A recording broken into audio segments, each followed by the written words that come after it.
Hello everyone, welcome back. Coach Fury here, and we're back today with my Draft Day Sports Pro Basketball 2017 Let's Play, and we're with the LA Waves. We've just finished the 2017-2018 season. As we recapped last time, Golden State sort of won it all again. We got knocked out in the first round to them, 4-1, and we're now sort of heading into the off season. So first thing we have is the lottery. So we own this pick here, which is LA Lakers, which was from New York in a trade we did to move Jordan Clarkson earlier on in sort of before the trade deadline. I think around about January time we did that. So we're kind of expecting to be the back end of the lottery. We'll see how this goes. We'll pick it. So I think we're expected to be around about 11. I think again, if I remember that right. So see how we go. So it looks like we haven't moved, so we are 11th again. We'll just flick through this. So no moves at the moment. Detroit have moved up, it looks like there, from one of their picks they've got up to 3rd, interestingly. So they've jumped from, what was that, 6th to 3rd. And Toronto, with the best lottery odds, has won the lottery.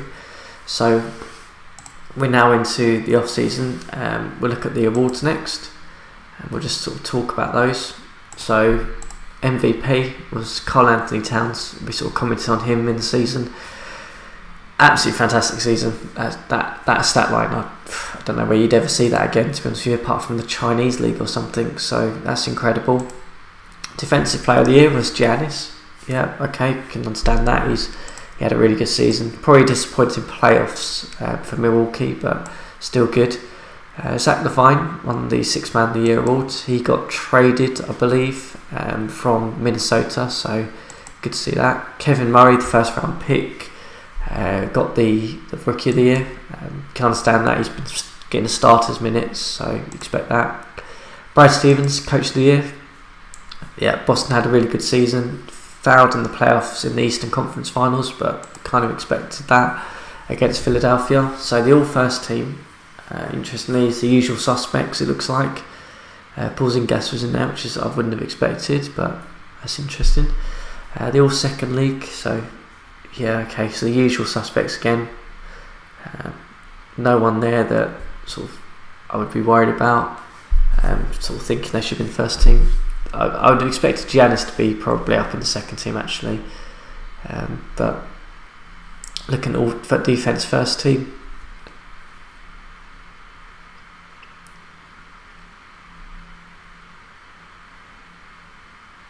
Yeah, okay.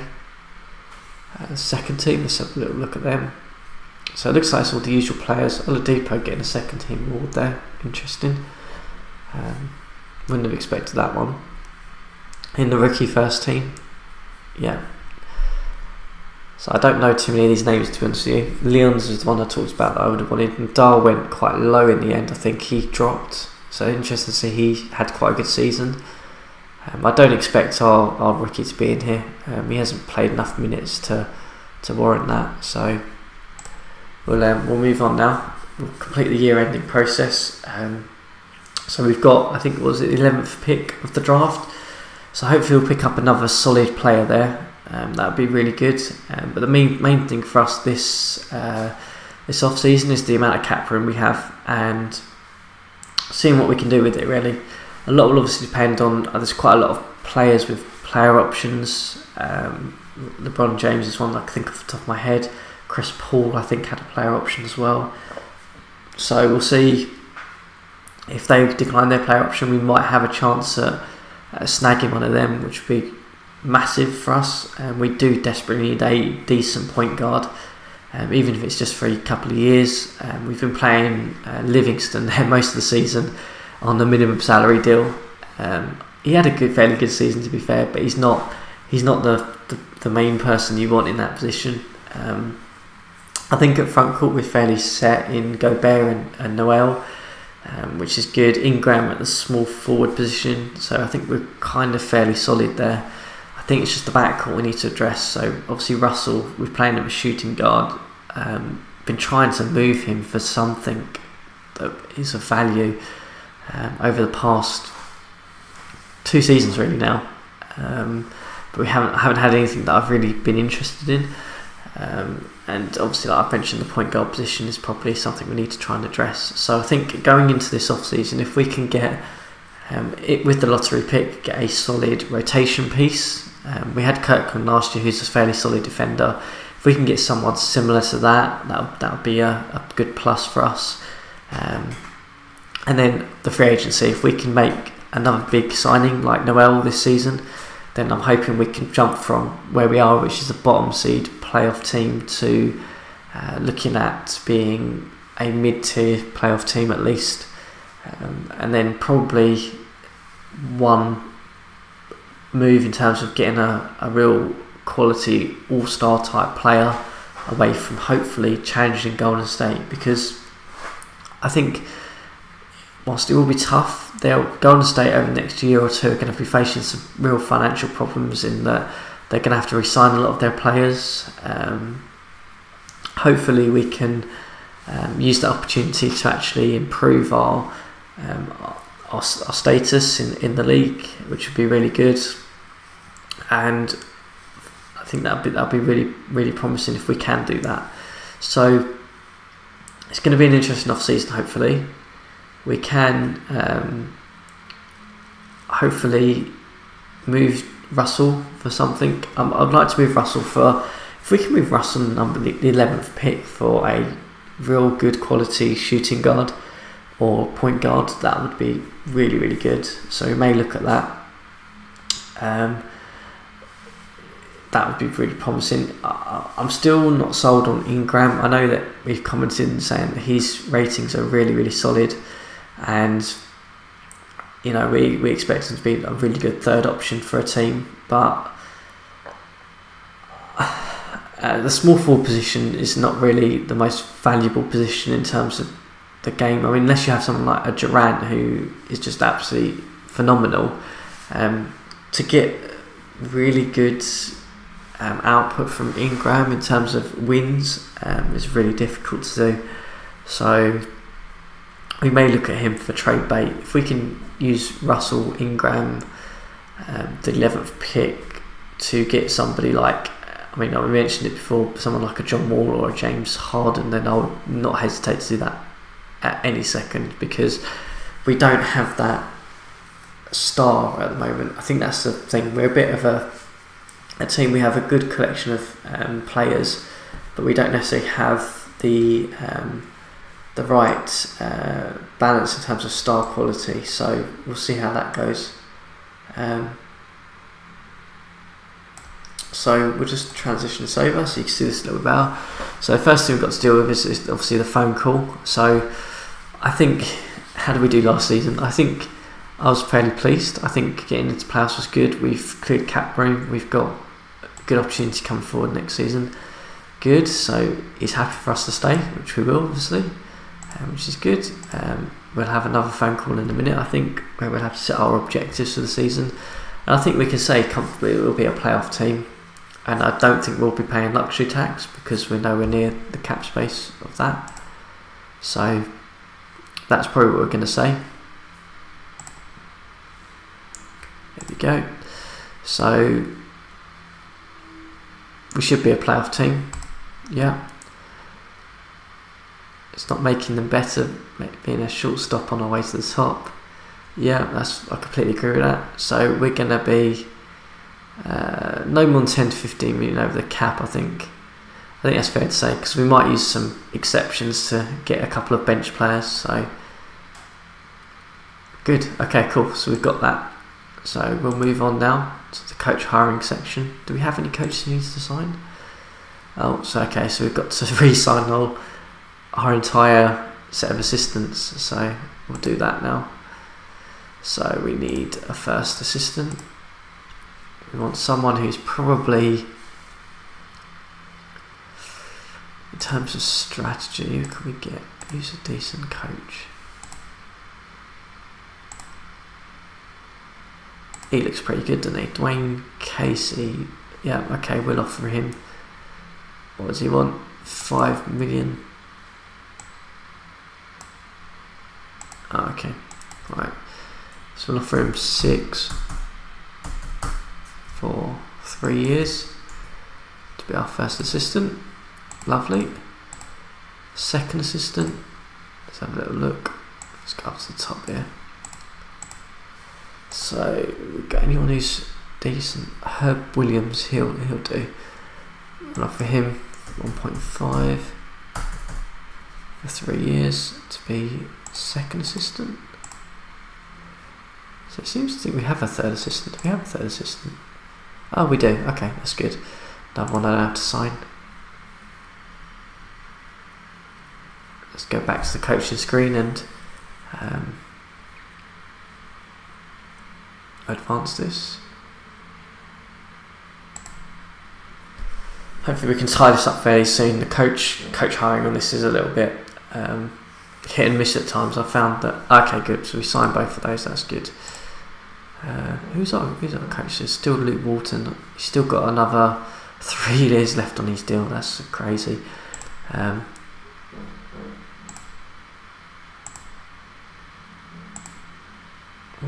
I doing now? Trying to look because there was something around some scouting points. Here we go. Okay, maybe not. So let's advance this. There was a way. I'm sure there was a way to advance that. Okay, sim all days because we don't need to sign anyone else. We'll just let that process. I don't think we're going to change our head coach. I think Luke Walton's done an okay job with what he's had. Unless there's like an actual standout coach who will make a difference, I think we'll keep him as is. I think he's done an okay job. He's got 3 years left on that deal. That deal was huge. That must have been like a 5 or 6 year deal when we first started this Let's Play. But we got some 2 fairly good assistants in, so hopefully that'll help. I don't think we changed them around too much, so hopefully some better personnel there would be good. So we've got the mock draft coming up now.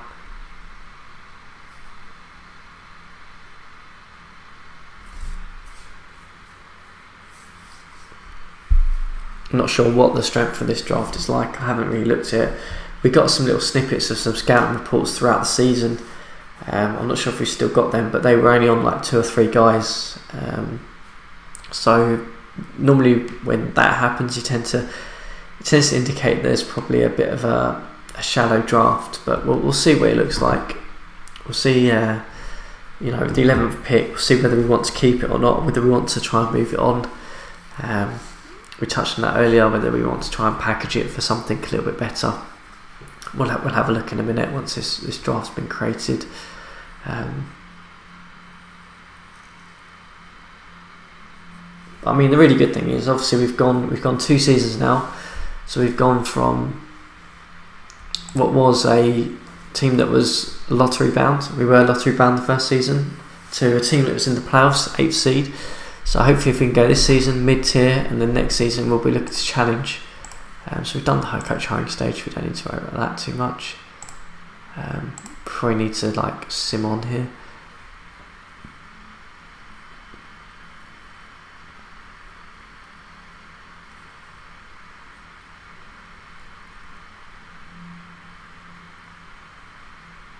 I think this bit that sort of just tidies up any coaches that sort of franchises need positions. I think this is where they just sort of go through and just assign to them. But we're sort of done. So we're into the workout stage now. So rookie workouts, yeah, okay. So let's take a little look at this mock draft and we'll talk on that. Probably assign some workouts, and then we'll probably end the episode there a little bit shorter than normal, just to allow us to actually do the draft next time and then do the off season the following one. So in terms of league media, so the rookie guide, so the mock draft has I can't even know how to say that, Koit Kuzlauskas from Lithuania is the first pick of the draft. So a centre from Europe looks like he's going to go first. Then we've got a couple of guys. We've got a power forward, shooting guard, power forward and small forward. So then top 10 is rounded out by again a bunch of players who have come from college. So it's got us at the moment taking a guy called Brett Slater, who seems is a good shooter, or great shooter, got range at 3-point line, gets to the line well, good ball handling, good foot speed, only an average defender, but a good sort of ball thief, good understanding the game, slow release on his shooting mechanics, doesn't protect the ball too well on his passing, so it looks like he's good at handles but not a good passer, probably not a good rebounder. So he looks like a stereotypical shooting guard who is a bit of a, seems like he's got just like your typical, want to say your Klay Thompson type player, not a great defender, not a great rebounder, just a shooter really. So interesting to see that that's where they've selected us. So let's do the workouts. So let's have a little look. So we've got the mock draft down the side here. I'll see if I can sort of zoom this across so you can kind of see this a little bit better. Yeah, unfortunately it's probably too big to fit in, but along the right here you've got sort of the draft and where they think people are going to go.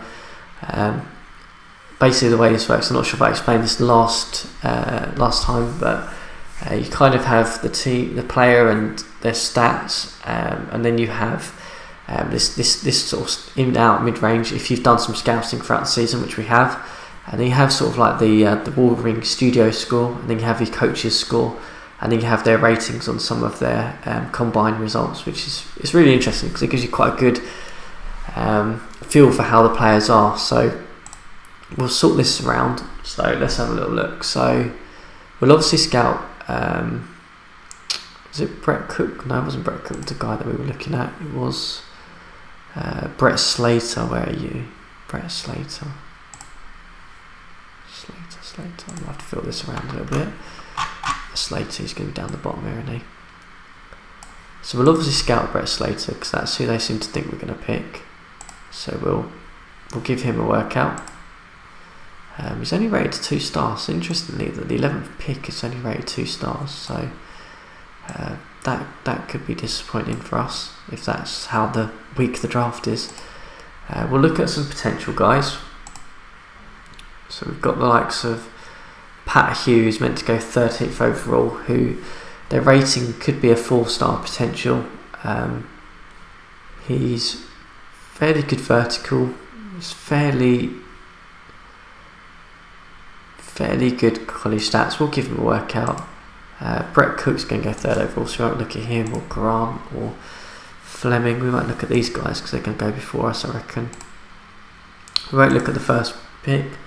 We'll take a look at Brian Oliver, who they reckon could be solid. He was a fairly quick player.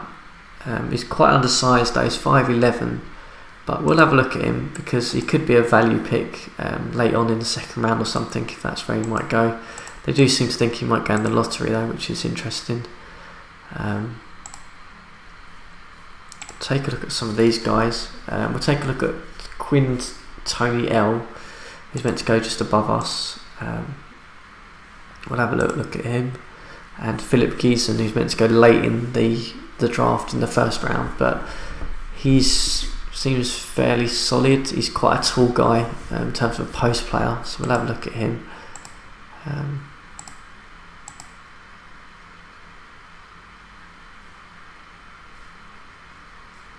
Take a look at this Matthew Wheeler. He's a 2-star from Kansas State, but he's put off some really good solid numbers in the combine, 44%, 40%, which is interesting.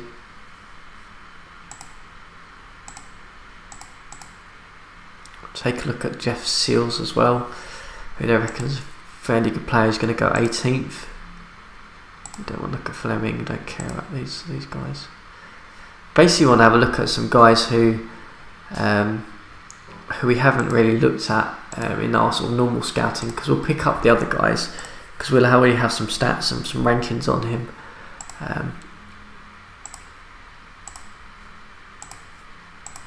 So the key to this is just picking up sort of guys you feel like are going to go below where we are probably. I don't see many of these guys dropping as such.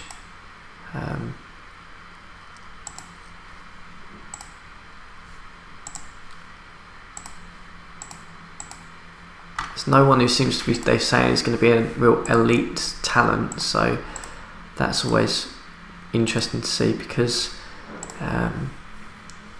you tend to get a good feel for how strong the draft is then.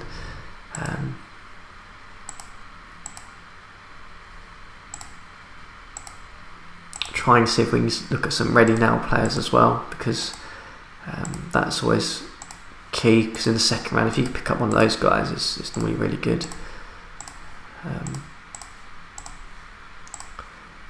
So I think I've just kind of just been clicking away as we've been talking here, but I've kind of got a range of guys who are not expected to be drafted in the first round, who I think are ready now, and a couple of guys who've got some potential. So we'll scout those guys, see how they do, see what ratings they have. Before we head into the draft, we won't obviously do that this episode. We'll sort of take a look. I'll take a look around, see if I can make any moves, because there might be something of interest there. I'll just put this back on screen so you can kind of see where I'm at.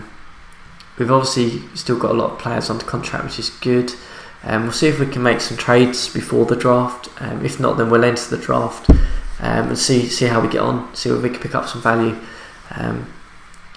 But next episode is going to be the draft focus, then the following one's we're going to be the off season. So as always, guys, if you've enjoyed the episode, hit the like button, and if you want to follow the episodes as they come out, just hit the subscribe button below.